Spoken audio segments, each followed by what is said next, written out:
যারা আজ বলেন আমি নবীওয়ালা কাজ করি, নবীওয়ালা কাজ শুরু হবে আপনার নবী যখন হয়েছিলেন ওই সময় থেকে।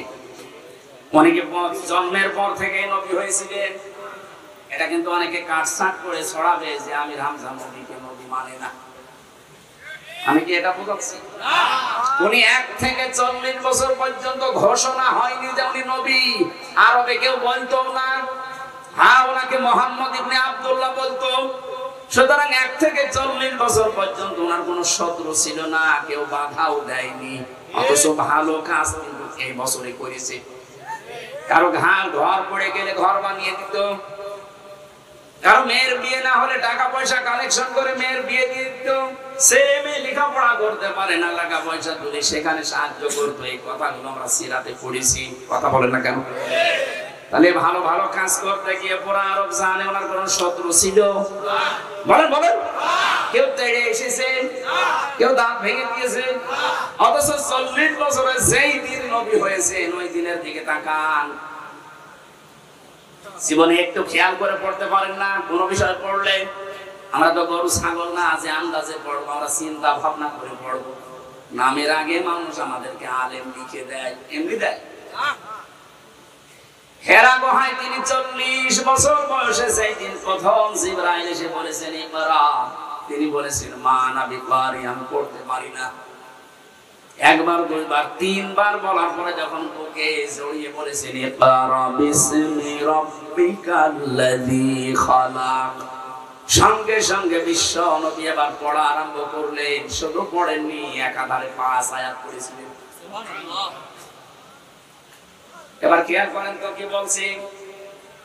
নাটকবাসী বিশ্ব নবী প্রথম 3 বার পড়লেন না কেন? বললেন আমি পড়বো না, আমি পড়তে জানি না। কেন? চতুর্থবার যখন তিনি পড়া আরম্ভ করলেন, জিবরাইল কিন্তু প্রশ্ন করেছিলেন যে বারবার আপনাকে বললাম আপনি পড়লেন না, এখন হঠাৎ করে 5টা আয়াত একবারে পড়লেন, কারণ কি? নবীজি উল্টা দিয়েছিলেন প্রশ্ন, হে জিবরাইল তুমি আমাকে তো বলো না যে কি পড়া লাগবে, তুমি খালি ইকরা ইকরা ইকরা বলো, কি পড়বো? যখনই বলেছে বিসমি রাব্বিকা, রবের নামে, তখন কিন্তু আমি আর দেরি করি নাই। কারণ আমি যদি পড়তে চাই আমার রবের নামে পড়বো, কোনো গুরু ঠাকুরের নামে না। এতক্ষণ পর্যন্ত যদি বলতে বিসমি রাব্বিকা, রবের নামে পড়েন, আমি তো আরম্ভ করে দিতাম। আমার প্রত্যেকটি পদক্ষেপ যেহেতু আমার উম্মতের জন্য শিক্ষা, কিয়ামত পর্যন্ত আমার উম্মত যারা দুনিয়ায় আসবে তারা যেন রব ছাড়া কারো নামে না পড়ে। নবীর উম্মতেরা 96% মুসলমান এই দেশে আমরা নবীর উম্মত বলে দাবি করছি, অথচ 16 বছরের শিক্ষা ব্যবস্থা কোথায় নামিয়েছে? রবের নামে যে পড়াশোনা ছিল সেগুলো ভুলে গিয়েছে। আরো চেষ্টা চালাচ্ছিল। আল্লাহ দয়া করে যদি আমাদেরকে স্বাধীনতা না দিত, আমার মনে হয় যা অবস্থা শুরু হয়েছিল। কয়েকদিন আগে দেখলাম সুনামগঞ্জে ইসলাম শিক্ষা পড়াচ্ছে একটা হিন্দু স্যার। আপনি চিন্তা করতে পারেন কোথায় শিক্ষা নিয়েছে? মুসলমানদের 96% এই দেশে বসবাস, মুসলমানদের ছেলে মেয়েরা সব সামনে, আর ইসলাম শিক্ষা পড়াচ্ছে একটা হিন্দু টিচার। মুসলমান পাচ্ছেন না? সে আমাদের ধর্ম সম্পর্কে কি জানবে বলেন? আমার আল্লাহরে বিশ্বাস করে না সে, আমার রাসূলকে সে মানে না, সে কি পড়াবে? কোথায় নেমেছিল? আমি আর নিচে নামলাম না, কারণ আপনার নিচের খবর সব আপনারা জানেন। বাস্তব এইটা, এখন থেকে আজকে সিদ্ধান্ত পাল্টিয়ে যান। ধর্ম উপদেষ্টা ডক্টর আফামা খালিদ সাহেব দায়িত্ব নেওয়ার পর থেকে বারবার বলছে আমরা শিক্ষা ব্যবস্থায় আগে নবীর ওই জীবনী, সাহাবীদের আবু বকরের জীবনী আবার নিয়ে আসতে চাই। কারণ এগুলোর ভেতরে যে শিক্ষা আছে, মানুষের ভেতরে এগুলো থাকলে মানুষ মানুষ হবে। বলেন, বাবার জীবনী পড়ে আমি করবো কি? কারণ বাবার জীবনী আমার কাছে পরিষ্কার না। সে ছোটবেলায় কি করেছিল আমি জানি না। এমনকি তার মা বাবার ঠিক আছে কিনা তাও আমরা জানি না।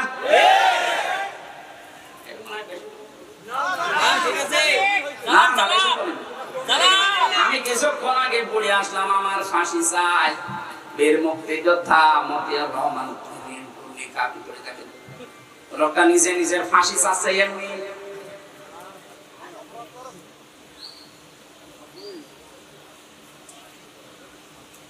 আমি জানি কিছু মানুষের একেবারে জড়িয়ে যাচ্ছে,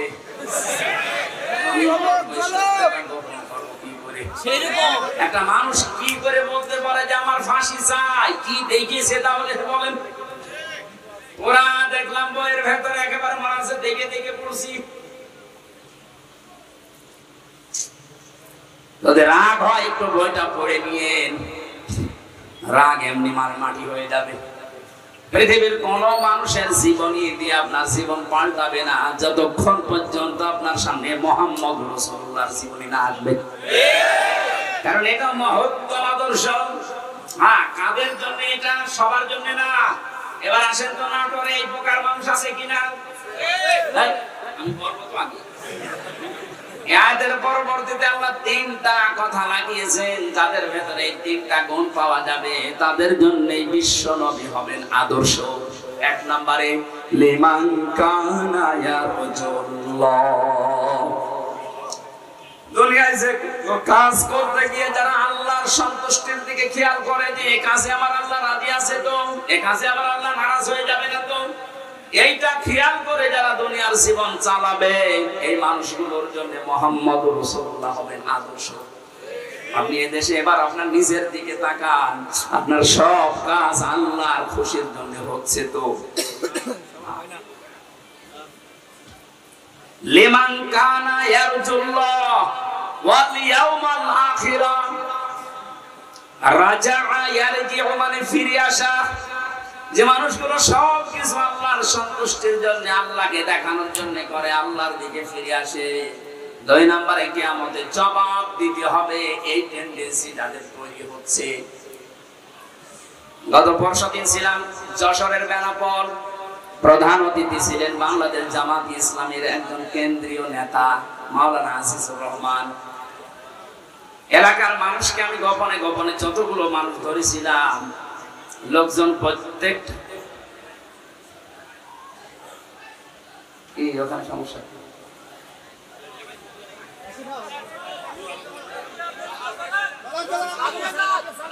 সাপ নাকি সাপ?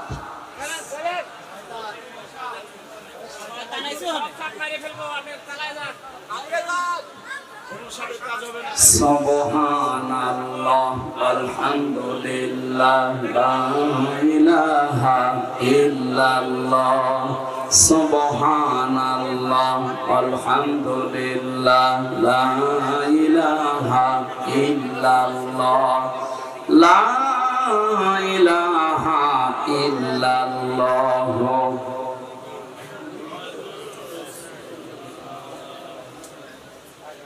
এই দেখা শেষ হয়েছে ওনাদেরকে? ওদের ওই কথা কাটাকাটি চলছে, ওইটা যদি দেখতে ভালো লাগে, মনে চায় যে মাহফিলের পরে 10 মিনিট সময় দেবো, দেখতে পারি।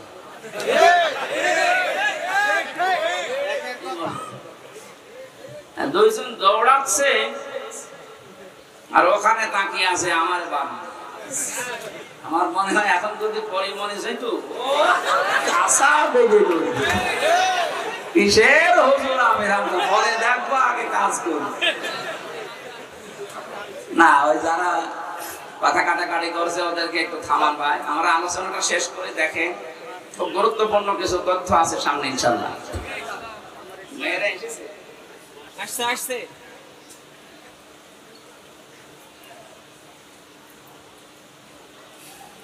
দুই নম্বরে ওনার কথা বলছিলাম এই কারণে যে ইয়ারজুল্লাহ ওয়াল ইয়াউমাল আখিরা, কিয়ামতে জবাব দেওয়া লাগবে আল্লাহর দরবারে। বিশ্বাসটা যার ভেতরে আসবে বেশি, তার জন্য মুহাম্মদ রাসূলুল্লাহ হবেন আদর্শ।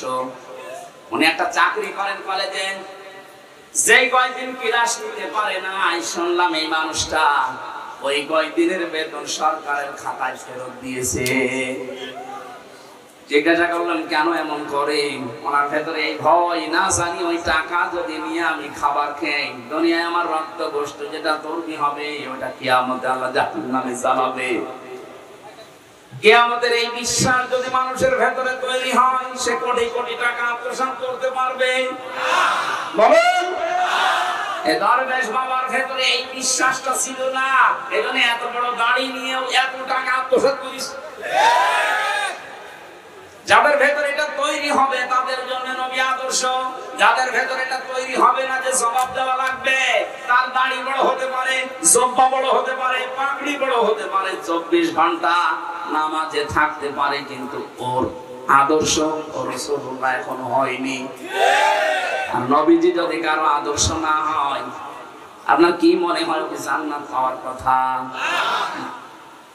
যাকারাল্লাহ কাসীরা, তাদের জীবনে সবচেয়ে বেশি আলোচনা হবে আল্লাহর। কার? আরো জোরে বলেন। সবচেয়ে বেশি আলোচনা পাবেন তাদের জীবনে আল্লাহর।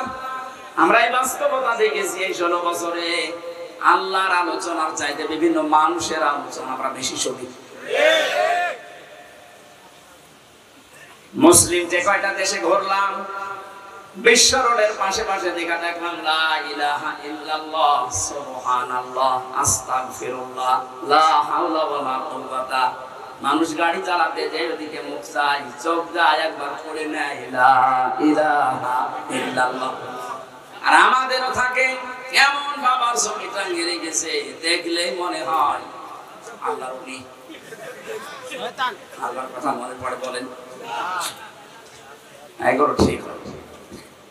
যাদের জীবনে আল্লাহর আলোচনা বেশি স্থান পায় না, এই যে কাছে র দিয়েছেন আল্লাহ, এই মানুষগুলোর জন্য বিশ্বনবী আদর্শ হবেন না। যাদের জীবনে সবচেয়ে বেশি বেশি আল্লাহর কথা স্মরণ হয়, আল্লাহর জিকির হয়, আল্লাহর আলোচনা বেশি হয়, এদের জন্যই বিশ্বনবী হবেন দুনিয়ায় আদর্শ। নবীজি ওখান থেকে ফিরে আসলেন, খাদিজাকে ডাক দিয়ে বললেন, জাম্মিলুনি জাম্মিলুনি ইয়া খাদিজা, ও খাদিজা আমাকে ঢেকে দাও, আমি ভয় পেয়েছি। হে পৃথিবীর মানুষ, এবার খেয়াল করেন, ওই সময় হযরতে খাদিজাতুল কুবরার 15 বছর সংসার হয়ে গেছে। ডাক দিয়ে বলেন, আবুল কাসেম ভয় পাবেন না, কোন দুষ্ট জিন আপনাকে ভয় দেখাতে পারে না। আপনি আমার ভাই ওরাকা ইবনে নওফলের কাছে চলেন, আপনি কখনো ভয় পাবেন না, কারণ আপনাকে আমি 5টা গ্যারান্টি দিতে পারি। 1 নম্বরে, আপনি কোনদিন আত্মীয়তার সম্পর্ক নষ্ট করেন না, এর সম্পর্কগুলো সব ঠিক রাখেন। এখান থেকে একটা শিক্ষা পাওয়া যায়, পৃথিবীতে যারা আত্মীয়তার সম্পর্কগুলো ঠিক রাখবে, তাদেরকে আল্লাহ পাক নিজে পাহারা দেবে, তারা ভয় পাবে না। যারা বোনের সম্পদ, ভাইয়ের সম্পদ ফাঁকি দেন, চাচার সম্পদ, ফুফুর সম্পদ জোর করে লিখে নেন, তাদের মনের ভেতরে একটা অজানা ভয়, না জানি কখন কে কোন কথা বলে ফেলে। এটা তো দুনিয়ার ভয়, আখিরাতের আরেকটা ভয় আল্লাহ তৈরি করে দেবেন। একবার মাহফিল থেকে কোথা থেকে আসার সময় দেখি রাস্তায় গাড়ি আমার থামিয়ে দিল পুলিশে। গাড়ি থামানোর পর বলছে, হুজুর আমার বুকে ফু দিয়ে দেন। ডিউটি করছিলাম, হঠাৎ তাল গাছের ভেতরে কি যেন নড়ে উঠলো, আমি ভয় পেয়ে গেছি। তাল গাছের ভেতরে বাদুর ইঁদুর নড়ে ওঠে, আর ভয় পায়। ভয় তো পাবে, কারণ তো মানুষকে ঠকিয়েছে। যারা মানুষকে ঠকাবে না, আত্মীয়তার সম্পর্কগুলো ঠিক রাখবে, এই মানুষগুলোর ভেতর থেকে আল্লাহ ভয় দূর করে দেয়। কথা বুঝতেছেন? আর এখানে হাজারো পুরুষ মানুষ আমরা নিজের স্ত্রীর কারণে আজ রক্তের সম্পর্কগুলো ঠিক রাখতে পারি না। নিজের ভাইয়ের সাথে সম্পর্কটা ভালো রাখা যায় না, তার যে হক আমি আদায় করতে পারি না, আমার বোনের যে হক আমি দিতে পারি না, ওই বর কারণে ওর মন খারাপ হয়, পেঁচার মতো মুখ করে বসে থাকে। এরকম বউ আছে? কার হাত তোলেন তো। একটা লোক নেই। আমার মনে হয় ওই জানলা দিয়ে কার বউ দেখছে, এই কারণে ভয় পাচ্ছে। আমাদের কোনো ভয় নেই। এই মহিলারা দরজা বন্ধ করে দেন, আপনাদের কারণে হাত তুলছে না।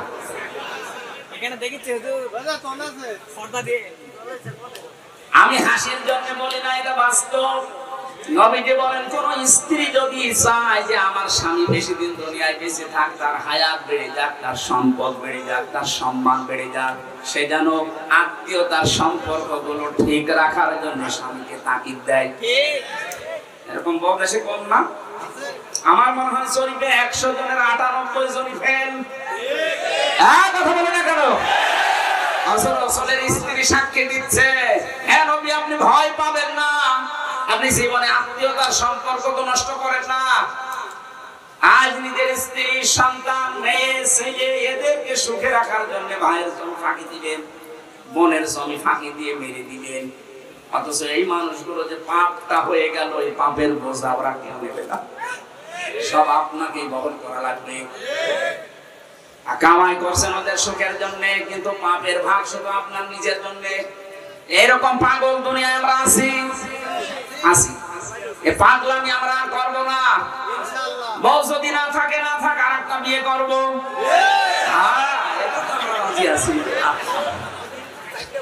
তারপর আমার আখিরাত যেন নষ্ট হয়ে না যায়। যে বর কারণে আমার ভাইয়ের সাথে, বোনের সাথে, চাচার সাথে, ফুফুর সাথে হক আদায় করা যায় না, ওই বউ আমার দুনিয়া আখিরাত ধ্বংস করার জন্য এসেছে। একবার আল্লাহ দিকে তাকিয়ে বলেন তো এরকম বউ আছে কিনা? দেখি তো, হাত তোলেন, আমি একটু দেখে দোয়া করি। নবীজি যে 5টা সার্টিফিকেট দিয়েছিলেন, তার 1 নম্বরে এটা। যেখানে হাজারো স্বামী আমরা যারা বসে আছি, আমার তো মনে হয় আমাদের স্ত্রীরা এই সার্টিফিকেট আমাদেরকে দেবে না, কারণ আমরা নিজেরা এগুলো নষ্ট করছি। কয়েকটা কথা শোনার পরে বিশ্ব নবীকে ডাক দিলেন, ওরাকা ইবনে নওফেল, হে আমার বোনের জামাই, হে আমার ভগ্নিপতি, আপনি যা যা বললেন যে এরকম একটা লোক এসেছিল, বুকে চাপ দিয়েছিল, পড়তে বলেছিল, আমি তাওরাত আর ইনজিল কিতাব পড়ে দেখছি এইরকম কথা নিয়ে হযরতে মুসা, হযরতে ঈসার কাছে এই ফেরেশতা এসেছিল, এসে জিবরাইল। কিন্তু সমস্যা আমি দেখতে পাচ্ছি আরেকটা, এই ফেরেশতা যার কাছে আসে, ওই জাতির লোকেরা ওই লোকটাকে এলাকায় থাকতে দেয় না, তাড়িয়ে দেয়। আমার তো মনে হচ্ছে যে ফেরেশতা আপনার সাথে দেখা করেছে, কথা বলেছে, ওহী নাযিল করেছে, কিছুদিনের ভেতরে আপনার এলাকার মানুষেরা, বংশের মানুষেরা আপনার শত্রু হয়ে দাঁড়াবে, আপনাকে দেশ থেকে তাড়িয়ে দেবে। মুহাম্মদ রাসূলুল্লাহ ওই সময় বলেছিলেন, কি বলেন ভাই আপনি? আমার জাতির লোকেরা আমাকে আলামিন বলে, আস-সাদিক বলে, আমার নামও ধরে ডাকে না, এত সম্মান দেয় আমারে, আর তারা আমারে তাড়িয়ে দেবে, আমারে মারধর করবে, এটা আমি মানি না। ওরাকা ইবনে নওফল বলেছিল ওই সময়, হে মুহাম্মদ সাল্লাল্লাহু আলাইহি ওয়াসাল্লাম, আমি তো আমার তাওরাত ইনজিলের ভবিষ্যৎবাণী দেখতে পাচ্ছি, এ ফেরেশতা যাদের কাছে আসে তাদেরই পরিণতি এই হয়। কিন্তু আমার আফসোস, আমি যদি ওই সময় পর্যন্ত বেঁচে থাকতাম তাহলে আপনাকে আমি সাহায্য করতাম, আমার হায়াত তো পর্যন্ত আর নেই। কি বুঝলেন এখান থেকে? আমি শুধু ঘটনা বলবো তা না, সিরাত যেহেতু এটা, আজকে তো তাফসীর মাহফিল না, সিরাত মাহফিল। বিশ্ব নবী মুহাম্মদুর রাসূলুল্লাহ সাল্লাল্লাহু আলাইহি সাল্লাম যখনই তিনি রাসূল হলেন, নবীওয়ালা কাজ আরম্ভ করলেন, তখনই তার জাতি তার শত্রু হয়েছিল। এমনকি ৮২ বার এই 23 বছরে তাকে হত্যা করার জন্য চেষ্টা চালিয়েছিল। আপনিও যদি নবীওয়ালা কাজ আরম্ভ করেন, হ্যাঁ মুহাম্মদ ইবনে আব্দুল্লাহর কাজ করলে আপনার কোনো শত্রু থাকবে না, আপনাকে আরো ভালো বলবেন, এই কথা বলছেন, আপনাকে মারহাবা দেবে, স্বাগতম জানাবে, বেতন বাড়িয়ে দেবে। এই মানুষটা যখন মুহাম্মদ ইবনে আব্দুল্লাহ থেকে রাসূলুল্লাহর কাজ আরম্ভ করবে, যখন নবীওয়ালা কাজ শুরু করবে, আসল নবীওয়ালা কাজ যেটা, অবশ্যই তাকে ৮২ বার না হোক 2 বার হলেও হত্যার চেষ্টা হবে। তাকান তামাম দুনিয়ার দিকে, যারাই নবীওয়ালা কাজ আরম্ভ করে তারাই বাতিলের টার্গেট হয়ে যায়। আপনি কি মনে করেন যে ব্যক্তিগত শত্রুতা তাদের সাথে? না, তাদেরও চরিত্র আপনার মতোই ভালো, আপনার চাইতেও ভালো। তাদের এত শত্রু কেন ঘরে থাকতে পারে না, 24 ঘন্টা আতঙ্কে থাকে? একটাই কারণ, কারণ এই মানুষগুলো নবীওয়ালা কাজ আরম্ভ করেছে। এই জন্য রাসূলুল্লাহ মিলাদ আর সিরাত এক জিনিস না। আজ যারা মিলাদ নিয়ে পাগল, আমি পাগল হতে নিষেধ করছি না, কিন্তু শুধু মিলাদ নিয়ে যদি আপনি আনন্দ করেন, মাস যদি আপনি জাহান্নামে যাবেন। এটা আমি বানালাম। নবীজিরা 50 আবু তালেব আর আবু লাহাব দুইজনেই কিন্তু নবীর মিলাদে জন্মে খুশি ছিল, এত আনন্দ করেছিল। আবু লাহাব সুয়াইদিয়া নামক সেই মহিলা এসে বলেছে, আপনার এতিম, আপনার ভাইয়ের ছেলে, মরা ভাই আব্দুল্লাহর ছেলে এতিম, একটা ছেলে জন্ম নিয়েছে, খুব ফুটফুটে দেখতে। বলেছিল এত বেশি খুশি হয়েছে আমি, তো এই সংবাদটা দেওয়ার কারণে আমি তোকে মুক্ত করে দিলাম। যা, নিজের কেনা দাসী বাঁধি মুক্ত করে দিয়েছে। আপনি তো এত বড় কাজ করতে পারেন না, আপনি শুধু মিলাদে জিলাপি আর খেচুড়ি খাই আনন্দে আছেন। আর এই লোকটা বিশ্বাস করতো না আল্লাহ একজন আছে, রাসূল উনি বিশ্বাস করতো না, কিন্তু এই কাজটা করেছিল নবীর জন্মে খুশি হয়ে। নিজের বাড়ির কেনা বাঁধি পর্যন্ত আজাদ করে দিয়েছিল, কিন্তু আল্লাহ এই কাজটা নষ্ট করেননি। মিলাদের এই কাজটা আল্লাহ নষ্ট করেননি। কিয়ামত পর্যন্ত এই আবু লাহাব এই দুইটা আঙ্গুল মুখের ভেতর দিয়ে শুধু চষবে, একটা আনন্দ পাবে, সুখ পাবে, শান্তি পাবে। আবু তালেবের কথা জানি, সেও কিন্তু নবীর মিলাদে জন্মে খুশি হয়েছিল। বিশ্ব নবী যখন তাকে বলেছিলেন, ইয়া আম্মি আবি তালিব, লা ইলাহা ইল্লাল্লাহ হাজ্জুল লাকা ইনদাল্লাহি ইয়াউমাল কিয়ামাহ, রাহুল বুখারী। হে চাচা, আপনি শুধু আস্তে করে আমাকে বলেন যে লা ইলাহা ইল্লাল্লাহ, মুহাম্মদুর রাসূলুল্লাহ বলা লাগবে না, শুধু আল্লাহ একত্ববাদের ঘোষণাটা দেন, আপনাকে আমি ঝগড়া করে কিয়ামতে জান্নাতে পৌঁছিয়ে দেব।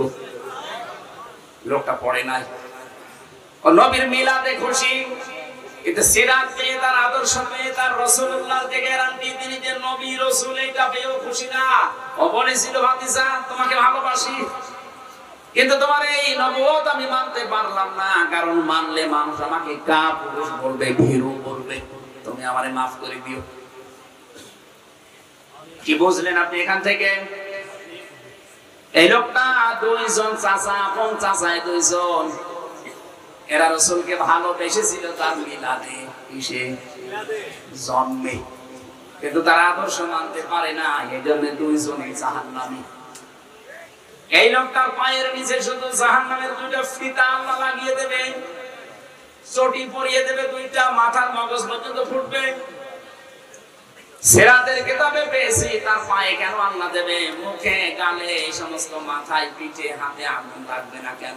খালি এক জায়গায় আগুন লাগাবে। জবাব হচ্ছে, লোকটা সে ছোটবেলা থেকে শুরু করে নবীকে কোলে নিয়ে, কাকে নিয়ে, পিঠে নিয়ে, মুখে নিয়ে, সোমা দিয়ে, বুকের উপরে নিয়ে সারা জীবন নবীকে ভালোবেসেছে, আদর করেছে, কিন্তু কোনোদিন পায়ের কাছে রাখে নাই। এটা পায়ের কাছে রাখে নাই, পায়ের সাথে নবীর শরীর লাগে নাই, বাকি পুরা শরীর নবীর শরীরের সাথে জান্নাতের শরীর।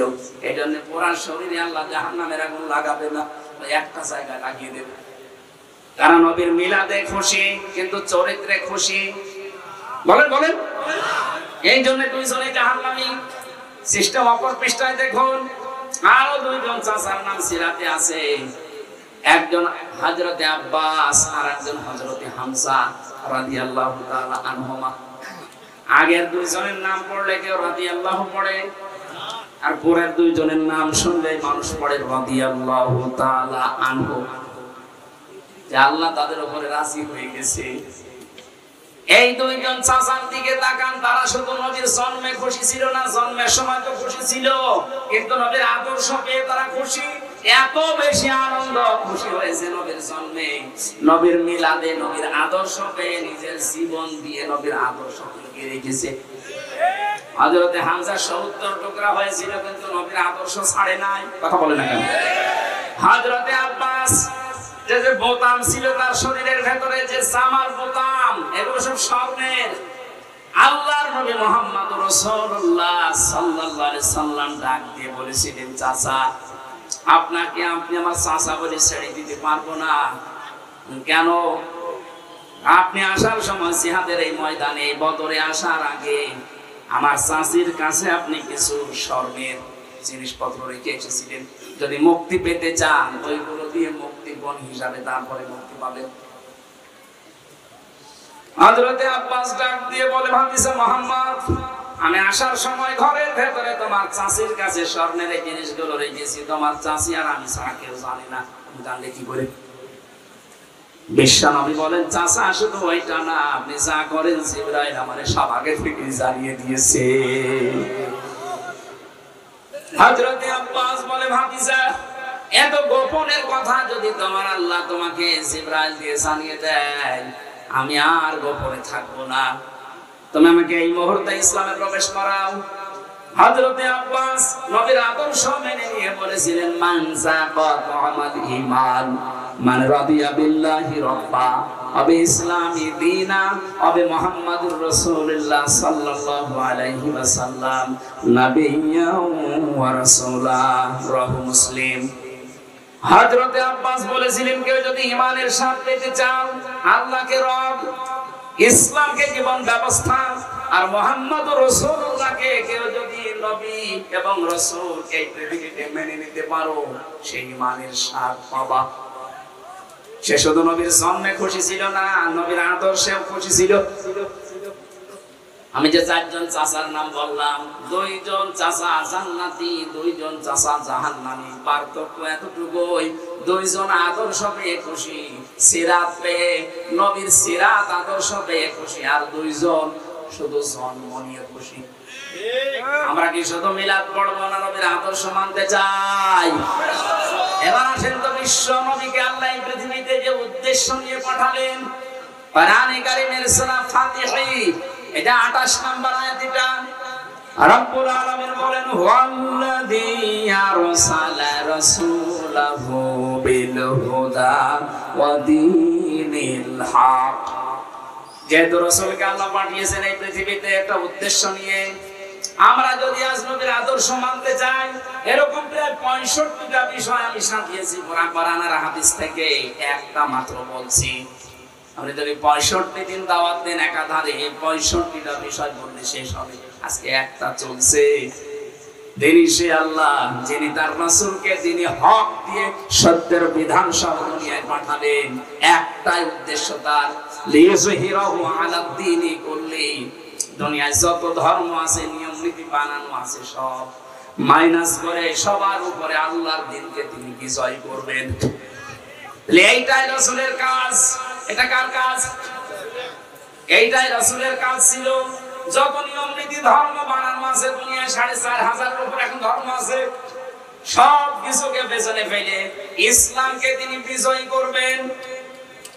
আলাদ দীনি কুল্লিহি, যতদিন আছে আপনি মানুষ মেনে চলে, যতদিন সব দিনকে পেছনে ফেলে দেওয়া লাগবে, ইসলামকে বিজয় করা লাগবে। এইটাই রাসূলের কাজ। আর রাসূলকে যারা মেনে নেয় তাদের একই কাজ। কথা বলেন। ইসলাম আমরা জানি, ইসলাম আবার দুই প্রকার। কয় প্রকার? বলেন বলেন। এক নম্বরের ইসলাম হচ্ছে প্রাকৃতিক ইসলাম, আর একটা হচ্ছে শারঈ ইসলাম।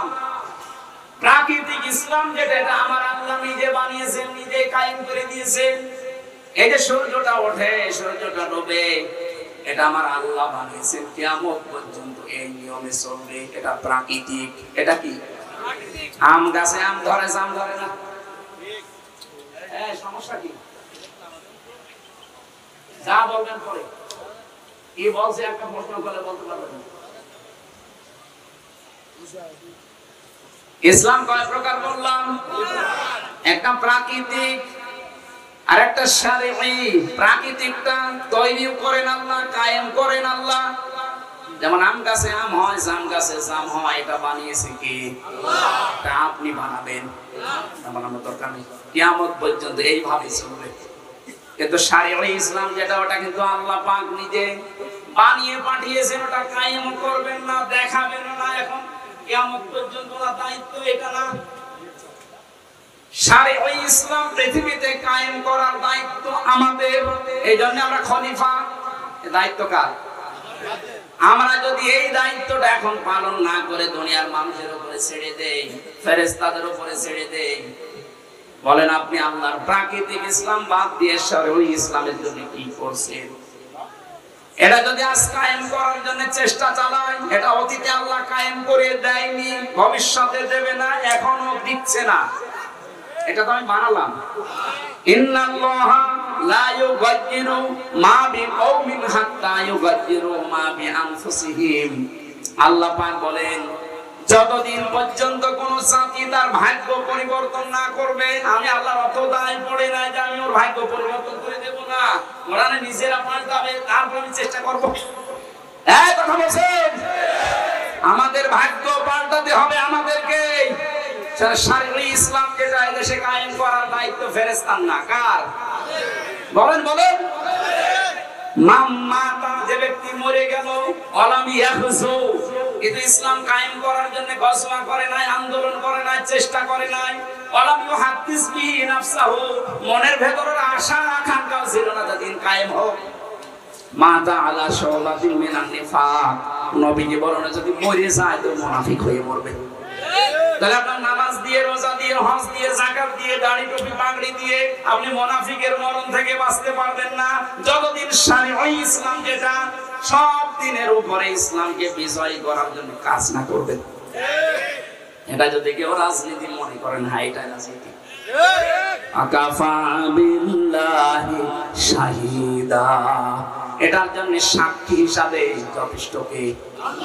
আপনি কেউ যদি দুনিয়ায় কাজ না করে, আবার আল্লাহ বলেন আমি নিজেই যথেষ্ট, নবীকে আমি এটা পাঠিয়েছি করার জন্য, নবী সেটা করবে যত বাধা আসুক।